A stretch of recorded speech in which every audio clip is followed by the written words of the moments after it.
എൻ്റെ പേര് മോളമ്മ എബി. ഞാൻ നെടുങ്കുന്നം സെൻറ്റ് ജോൺ ബാപ്റ്റിസ്റ്റ് ഫൊറോന ചർച്ചിൻ്റെ ഇടവാംഗമാണ്. ഞാൻ 35 വർഷമായിട്ട് ഗുജറാത്തിൽ സൂററ്റ് എന്ന സ്ഥലത്തിൽ ഒരു നേഴ്സായിട്ട് ജോലി ചെയ്യുകയാണ് കുടുംബമായിട്ട്. എനിക്ക് ഇവിടെ വന്ന് ഉടമ്പടി എടുക്കുന്നതിന് മുമ്പേ എനിക്ക് ഈ പത്രം കിട്ടി. അത് വെച്ച് ഞാൻ പ്രാർത്ഥിച്ച് എനിക്ക് ദൈവം ഒത്തിരി അനുഗ്രഹങ്ങൾ തന്നിട്ടുണ്ട്. ആദ്യമേ ഞാനത് പറയാം. 2018 എൻ്റെ ആങ്ങളയുടെ ഭാര്യയാണ് ഇവിടെ വന്ന ഉടമ്പടി അവരെടുത്തിട്ട് എന്നോട് എനിക്ക് അന്നേരം ഇച്ചിരി ബുദ്ധിമുട്ടുള്ള സമയമായിരുന്നു. വീട് പണിയാനായിട്ട് ഞങ്ങളൊരു ലോൺ എടുത്തായിരുന്നു.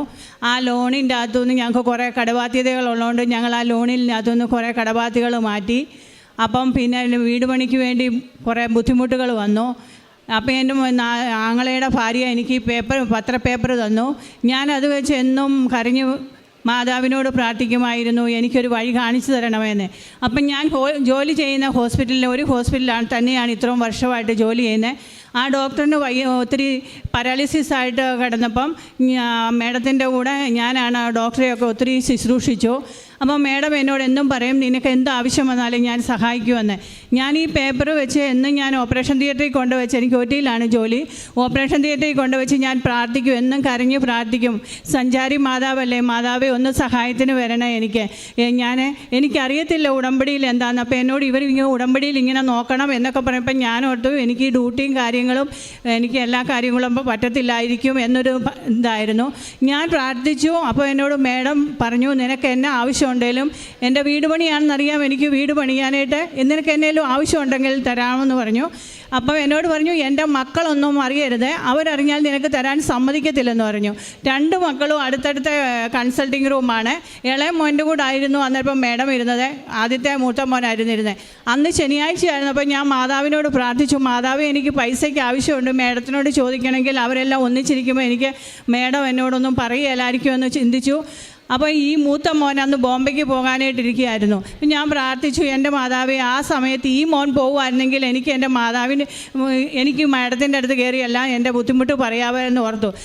ഉച്ചയായ സമയമായപ്പോഴത്തേനും ഞാൻ അറിഞ്ഞു ഈ മോൻ പോകാനിരുന്ന മോനെ പോകുന്നില്ല, ഈ ഇളയ മോനാ പോകുന്നെന്ന് എനിക്ക് എന്നോട് പറഞ്ഞു. ഞാൻ മാതാവിന് ഒത്തിരി നന്ദി പറഞ്ഞു. ഞാൻ മേഡത്തിൻ്റെ അടുത്ത് ചെന്നു. ഞാൻ എൻ്റെ ബുദ്ധിമുട്ടുകളെല്ലാം പറഞ്ഞു. എന്നോട് പറഞ്ഞിരുന്ന, നീ ഇവിടുന്ന് പോകാതിരിക്കുകയാണെങ്കിൽ നിൻ്റെ മക്കളെ ഞാൻ പഠിപ്പിക്കുന്നത്. എനിക്ക് 2-3 പ്രാവശ്യമായിട്ട് എനിക്ക് 10 ലക്ഷം രൂപ എനിക്ക് എൻ്റെ വീട് പണിക്ക് വേണ്ടി ഫ്രീ ആയിട്ട് തന്നു മേഡം. എനിക്ക് ഒരു പൈസയും തിരിച്ചു കൊടുക്കാതെ തന്നു. അതാണ് എൻ്റെ ഒരു സാക്ഷ്യം. അന്നെനിക്ക് സാക്ഷ്യം പറയാൻ ഞാൻ വന്നതാണ്, പക്ഷേ അന്ന് ഉടമ്പടി എടുത്തില്ലാത്തതുകൊണ്ട് സാക്ഷ്യം പറയാൻ പറ്റത്തില്ലെന്നും പറഞ്ഞ് ഞാൻ വീണ്ടും തിരിച്ചു പോവുകയായിരുന്നു.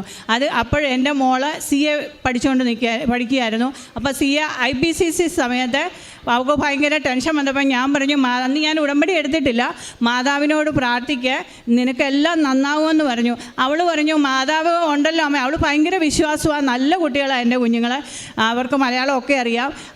അവൾ പറഞ്ഞു, എല്ലാം മാതാവല്ലേ അമ്മേ, എനിക്ക് മാതാവിനെയല്ല ഇഷ്ടമെന്ന് പറഞ്ഞു. ഞാൻ പറഞ്ഞു, മോനെ ഈ കൃപാസന മാതാവിനോട് നിയോഗം വെച്ച് പ്രാർത്ഥിച്ചില്ല, അമ്മ പ്രാർത്ഥിച്ചപ്പോൾ കിട്ടിയില്ല. അതുപോലെ ആ സമയത്ത് IPCC കിട്ടിയപ്പോൾ ചെറിയ മാർക്കിന് അവൾ ഫെയിലായിപ്പോയി. അപ്പോൾ അവൾക്ക് ഒരു വേദനയായി. അവളും പ്രാർത്ഥിച്ചു. അടുത്ത എക്സാമിന് അവൾ പാസ്സായിരുന്നു.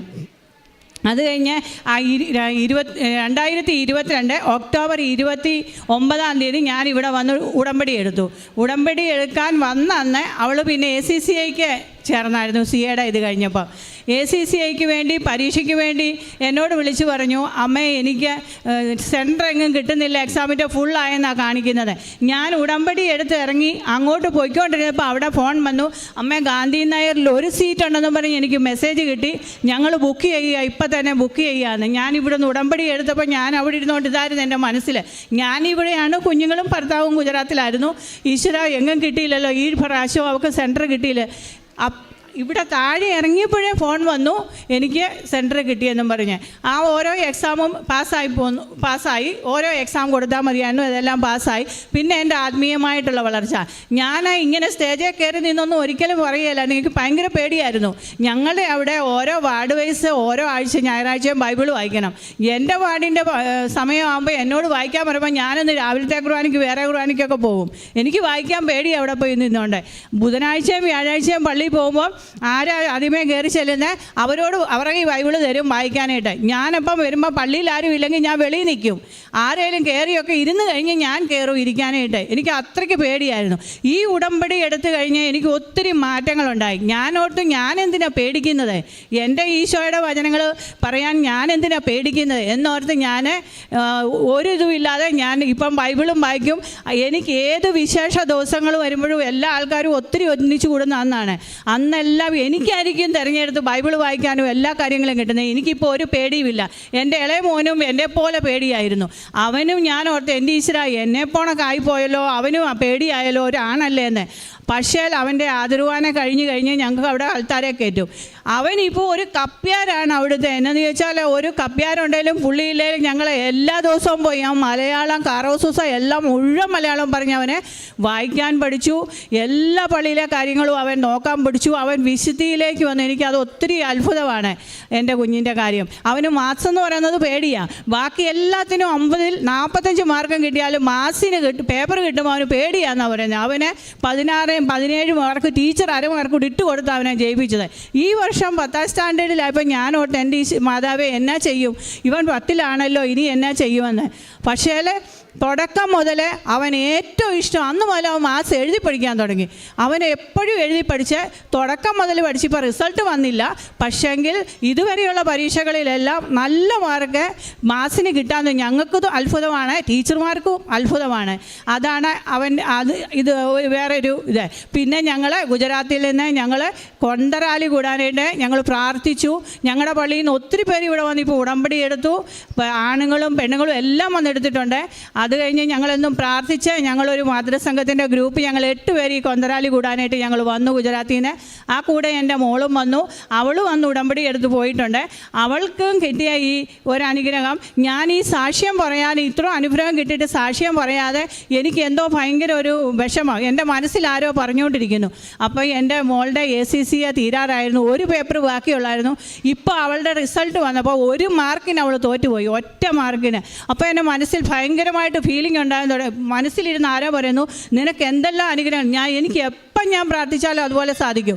നിനക്ക് ഇത്ര അനുഗ്രഹം തന്നിട്ടും നീ ഉടമ്പടി പറഞ്ഞില്ലല്ലോ, എന്നെ മഹത്വപ്പെടുത്തുന്നില്ലല്ലോ എന്നെ ഉള്ളിൽ ആരോ പറയുന്നത് പോലെ എനിക്ക് തോന്നുകയാണ്. ഈ 1 മാർക്കിന് ഞാൻ ഓർത്തു ഈ ഒരു മാതാവ് ഓർമ്മയും. പക്ഷേ എൻ്റെ മോൾക്ക് അതിലൊരു ദുഃഖവുമില്ല.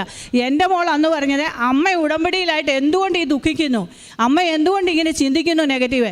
ഞാൻ അതുകൊണ്ട് ഈശോയുടെ മാതാവിനെ വിട്ട് പോകുമോ, 1 മാർക്കിന് തോറ്റെന്നും പറഞ്ഞ് എനിക്കാരും ഇല്ലെന്നോ എനിക്ക് ടെൻഷൻ ഉണ്ടെന്നോ ഇല്ല. അത് ആ 1 മാർക്ക് കൊണ്ട് വേറെ ആർക്കെങ്കിലും ആവശ്യം ഉണ്ടായിരിക്കും ജയിച്ചിട്ട് എന്നെക്കാട്ടിലും. അതുകൊണ്ടായിരിക്കും എന്നെ 1 മാർക്കിന് തോൽപ്പിച്ചു. അവൾ എപ്പോഴും ഇങ്ങനെ പോസിറ്റീവായിട്ട് ചിന്തിക്കുന്ന കുഞ്ഞാണ്. ഞാൻ പറയുമ്പോൾ മറക്കും, അമ്മ പിന്നെ ഈ വിശ്വാസം പിന്നെ എന്തിനാണ് ഈശോയെക്കുറിച്ച് അമ്മ ഇങ്ങനെ ചിന്തിക്കുന്നത് നമ്മളോട് പറയും. അപ്പോൾ അന്നേരം ഞാൻ മനസ്സിൽ അന്നേരം പ്രാർത്ഥിച്ചു. അവൾ എന്നോട് പ്രാർത്ഥിച്ചാലും മാതാവേ അവൾക്ക് സങ്കടം കാണും, അവൾ 1 മാർക്കിന് ഫെയിലായി, SCCയും കൂടെ തീർന്നു കഴിഞ്ഞാൽ ജോലിക്ക് അപ്ലൈ ചെയ്യാം എന്നോർത്ത് ഞാൻ പ്രാർത്ഥിച്ചു. മാതാവേ അവൾക്കൊരു നല്ല ജോലി കിട്ടുമോ. അപ്പം ഫുൾ പേപ്പർ കിട്ടിയാലേ നല്ല സാലറിയിലൊക്കെ ജോലി കിട്ടത്തുള്ളൂ. എല്ലാ ആപ്ലിക്കേഷൻ കൊടുക്കുന്നിടത്തെല്ലാം അങ്ങനെ 2 വർഷത്തെ എക്സ്പീരിയൻസ്. ഇത് ഒരു സബ്ജക്റ്റ് കിട്ടാൻ ബാക്കിയാണ്, 1 പേപ്പർ കിട്ടാനും ബാക്കിയാണ്. ഞാൻ പ്രാർത്ഥിച്ചു, മാതാവേ നിന്നെക്കൊണ്ട് സാധ്യമല്ലാത്ത എന്താണ്. ഈശോയോട് പറഞ്ഞു, ഞങ്ങൾക്ക് വേറെ ആരുമില്ല, ഞാനല്ലാതെ എന്തോ ചെയ്യുന്നത്, എല്ലാവരും അല്ലേ ഞങ്ങളെ കുറ്റപ്പെടുത്തും, നാട്ടിലുള്ളവരും ഒക്കെ. അന്ന് ഞാൻ പറഞ്ഞു, പ്രാർത്ഥിച്ചു. പെട്ടെന്ന് തന്നെ അവൾക്ക് ഒരു ഇൻ്റർവ്യൂ ഓരോരുത്തരത്തൊക്കെ വിട്ടായിരുന്നു ആപ്ലിക്കേഷൻ. അവിടെ നിന്ന് ഒരു കോള് വരികയും വെളിയിൽ നിന്നുള്ള കമ്പനിയുടെയാണ് ഇവർ SCCക്കാർക്ക് ഇവിടെ ഇരുന്നുകൊണ്ട് ചെയ്യാനായിട്ട്. ഇങ്ങനെ ഒരു ഓഫീസ് ഞങ്ങളുടെ അടുത്ത് വലിയൊരു ഓഫീസ് ഉണ്ടെന്ന് എൻ്റെ വീട്ടിൽ, ഞാൻ താമസിക്കുന്ന വീട്ടിൽ നിന്ന് 7 മിനിറ്റ് ദൂരേ ഉള്ളൂ വണ്ടിക്ക് പോകാനായിട്ട്, ആക്റ്റീവയ്ക്ക് പോകാനായിട്ട്. അത്രോ അടുത്തൊരു ഓഫീസുണ്ടെന്ന് അറിയത്തില്ലായിരുന്നു. അവിടുന്ന് കോള് വരികയും ഇൻ്റർവ്യൂവിൻ്റെ ദിവസങ്ങൾ ലാപ്ടോപ്പൊക്കെ കേടായി, ഇച്ചിരി സ്ലോ ആയി, കുറേ പ്രോബ്ലങ്ങളൊക്കെ ഉണ്ടായി. അന്ന് കരഞ്ഞവളെ, അമ്മ ഒരു ലാപ്ടോപ്പ് എൻ്റെ കേടായി പോയി ഇനി നല്ല ലാപ്ടോപ്പ് ഇല്ലാഞ്ഞുകൊണ്ട് എനിക്ക് ആ ജോലി കിട്ടുകയില്ലായിരിക്കുമെന്ന്. അപ്പം ഞാൻ പറഞ്ഞു, മാതാവില്ലേ കൂടെ, നീ മാതാവിനെ വിളിച്ചിട്ടല്ലേ പരീക്ഷ, അവർ വീണ്ടും വേണേ വിളിക്കുക. അവൾ പറഞ്ഞു, അറിയത്തില്ല, ഇത്ര വലിയ കമ്പനി ആയതുകൊണ്ട് വിളിക്കുമെന്ന് തോന്നുന്നില്ല, ഞാൻ തന്നെ അല്ലല്ലോ വേറെ ആൾക്കാർ. പക്ഷേ 2-3 ദിവസം കഴിഞ്ഞപ്പോഴത്തേനും ഞാൻ കണ്ടിന്യൂസ് ആയിട്ട് കരഞ്ഞ്, ഞാൻ എന്നും ഓറ്റിപ്പോയിരുന്നു കരയുക. എൻ്റെ വസ്തുക്കളെല്ലാം ഞാൻ ഓറ്റിക്കൊണ്ട് പാത്ത് വെച്ചിട്ടുണ്ട്. അവിടെ എനിക്ക് സമയം കിട്ടുമ്പോൾ ഞാൻ എൻ്റെ ദുഃഖങ്ങൾ കാര്യങ്ങളെല്ലാം പറഞ്ഞ് പ്രാർത്ഥിക്കുമായിരുന്നു. എനിക്ക് വേറെ ആരോടും പറയാനില്ല. ഹസ്ബൻഡ് കുറച്ച് ദൂരത്തിലാണ് ട്രെയിൻ കയറിയാൽ ജോലിക്ക് വന്നത്. അവരോടൊക്കെ എന്തോ സങ്കടം പറയാനാണ്. അന്ന് അവിടുന്ന് ഫോൺ വന്നു, വീണ്ടും നിനക്കൊരു ഇൻ്റർവ്യൂ ഇവിടെ ഓഫീസിൽ വന്ന ഒരു എക്സാമും ഇൻ്റർവ്യൂ ഉണ്ടെന്ന്. അവിടെ പോയി ആ എക്സാമും ഇൻ്റർവ്യൂ എഴുതി നല്ല സാലറിയിൽ എല്ലാ ഫെസിലിറ്റിയോടും കൂടി അവർക്ക് അവിടെ ജോലി കിട്ടി. ഈ 1-ാം തീയതി 2 ദിവസം മുന്നേ ജോലി കിട്ടി. അവർ പറഞ്ഞത് 6-ാം തീയതിയോ 13-ാം തീയതിയോ ആയിരിക്കും ജോയിൻ ഡേറ്റ് വരുന്നത്. അപ്പം ഞാൻ പറഞ്ഞു നമുക്ക് 2 പേർ കൂടെ പോകാം, സാക്ഷ്യം പറഞ്ഞിട്ട് എന്നാണേലും സാക്ഷി ആദ്യമേ പറയാം എന്ന്. അപ്പോൾ അവരുടെ സാറ് തന്നെ ഇൻ്റർവ്യൂ ചെയ്ത സാറ് തന്നെ വിളിച്ചിട്ട് പറഞ്ഞു അവിടുന്ന് ഈ 1-ാം തീയതി തന്നെ നീ ജോയിൻ ചെയ്യണം ഇവിടെ നിന്ന്. അപ്പം ഞാൻ പറഞ്ഞു സാരമില്ല, എല്ലാ അമ്മയ്ക്കും അറിയാം, ഈശോയ്ക്കും അറിയാം, ഞാൻ പോവുകയാണ്, ഞാൻ എന്നാണേലും സാക്ഷ്യം പറഞ്ഞിട്ട് വരും. അത് നീ മോനെ അത് കഴിഞ്ഞ് ഇനി അവൾക്ക് അവധി കിട്ടുമ്പോൾ ഇനി ഞങ്ങൾ കൊന്തരാളിക്ക് ഒന്ന് വരുന്നുണ്ട്, അപ്പോഴോ അല്ലായിൽ സമയം കിട്ടുമ്പോഴോ മോൻ പിന്നെ വന്ന് മോൻ്റെ സാക്ഷ്യം പറഞ്ഞോളാൻ പറഞ്ഞ് അതിനുവേണ്ടി ഞാൻ ഈ സാക്ഷ്യം പറയാൻ വേണ്ടി മാത്രം ഞാൻ ഗുജറാത്തിൽ നിന്ന് ഇവിടെ വന്നതാണ്. പിള്ളേർ അവരെല്ലാവരും ഇതാണ് കാരുണ്യ പ്രവർത്തികൾ എന്ന് പറഞ്ഞാൽ എൻ്റെ ഹോസ്പിറ്റലിലെ പേഷ്യൻറ്റിനോടെല്ലാം ഞാൻ ഒത്തിരി നന്നായിട്ട് മാസിമാർ ചെയ്യേണ്ട പണി പോലും ഞാൻ ചെയ്തു കൊടുക്കും. എന്നോട് ചോദിച്ചാൽ ഞാൻ ആരോടും, ഞാനൊരു വലിയ സീനിയറാണ്, OT ഇൻചാർജാണ്, ഞാൻ അങ്ങനെയുള്ള രീതിയിലല്ല. എൻ്റെ വീട്ടിലുള്ളവരെ പോലെ കരുതി ഞാൻ അവരെ എല്ലാം ശ്രദ്ധിക്കും. പാവപ്പെട്ടവരോട് എനിക്ക് ഭയങ്കര സഹതാപമുണ്ട്. പിന്നെ ഞങ്ങളുടെ അവിടെ ഒരു മദർ തെരേസായുടെ ലെപ്രസി ഹോമുണ്ട്. ഞങ്ങളെല്ലാ വിശേഷത്തിനും പള്ളിയിൽ നിന്നാണ് എല്ലാം. ഞങ്ങൾ പള്ളി വിളിച്ചു പറയും നമ്മൾ ഇന്ന് അവിടെ പോകുന്നുണ്ട്, എല്ലാവരും കൂടെ ആഹാരം ഉണ്ടാക്കി അവിടെ എന്തെങ്കിലും കൊടുക്കേണ്ടവർക്ക് കൊടുക്കുമെന്ന്. അവരോരോ കാര്യങ്ങൾ ആവശ്യപ്പെടും, അത് മേടിച്ചു കൊടുക്കും, അല്ലെങ്കിൽ പൈസ കൊടുക്കും. പള്ളിയിൽ നിന്ന് തന്നെ ഞങ്ങൾ ആഹാരം ഉണ്ടാക്കി അവിടെ 10-250 ലെപ്രസി പേഷ്യൻ്റ് ഉണ്ട്. അവരുടെ കൂടെ ഇരുന്ന് തന്നെ പള്ളിയിൽ നിന്ന് പോകുന്ന ഞങ്ങൾ കഴിക്കാറുണ്ട്. പിന്നെ പള്ളിയിൽ ഒത്തിരി പിരിവിന് വേണ്ടി പറയും. അപ്പോൾ അപ്പോഴൊക്കെ വിളിച്ച് പറയുന്ന എല്ലാവർക്കും കൊടുക്കും. പിന്നെ എൻ്റെ മുന്നിൽ കാണുന്ന എല്ലാവർക്കും എന്നെക്കൊണ്ട് കഴിയുന്ന സഹായം ഞാനും ചെയ്യും. എല്ലാ ഉടമ്പടി ധ്യാനങ്ങളും ഞാനും മോളും എല്ലാം കേൾക്കുന്നുണ്ട്. ചിലപ്പോൾ ഒരു ദിവസം കൊണ്ട് തീർന്നില്ലെങ്കിൽ അടുത്ത ദിവസവും കൂടി ഇരുന്ന് എല്ലാ ഉടമ്പടി ധ്യാനം ഒന്നും ഇന്ന് വരെ ഉടമ്പടി തിരിച്ച് ബൈബിൾ വായിക്കാതെ എത്ര ക്ഷീണിച്ച് 1 മണി 2 മണി വന്നാലും, ഞങ്ങൾക്ക് എമർജൻസി വന്നാലും എപ്പം വിളിച്ചാലും എനിക്ക് പോകണം. എന്നെ വന്നാലും ഞാൻ ഒരിക്കലും ബൈബിൾ വായനയോ അങ്ങനെയുള്ള ഒരിതും ഞാൻ തന്നെ മാറി. ഒത്തിരി ദേഷ്യമായിരുന്നു എനിക്ക്, ഞാൻ തന്നെ മാറി. ഒത്തിരി മോളും ഇച്ചിരി ദേഷ്യപ്പെടുമായിരുന്നു, അവൾ മാറി. ഇതൊക്കെയാണ്. പിന്നെ പത്രം പ്രവർത്തനം നടത്താൻ പത്രം ഇടുന്ന് കിട്ടുന്നില്ല. പക്ഷേ എൻ്റെ ഗ്രൂപ്പിലുള്ള ഒത്തിരിയും പേർക്ക് ഞാൻ എല്ലാ ദിവസവും 1-2 സാക്ഷ്യം കേട്ട് ഞാൻ എല്ലാവർക്കും അവർക്ക് അയച്ചു കൊടുക്കുന്നുണ്ട്. പിന്നെ എല്ലാ ബുധനും വ്യാഴവുമാണ് കുർബാനയൊക്കെ ഉള്ളത്. ഞങ്ങൾ ആ ദിവസങ്ങളിൽ ഞങ്ങൾ ഒന്നും തെറ്റിക്കുകയില്ല. എല്ലാ ബുധനാഴ്ച ദിവസവും മരിച്ചവർക്ക് വേണ്ടി ഒരു കുർബാന ചൊല്ലിക്കും ഞങ്ങൾ.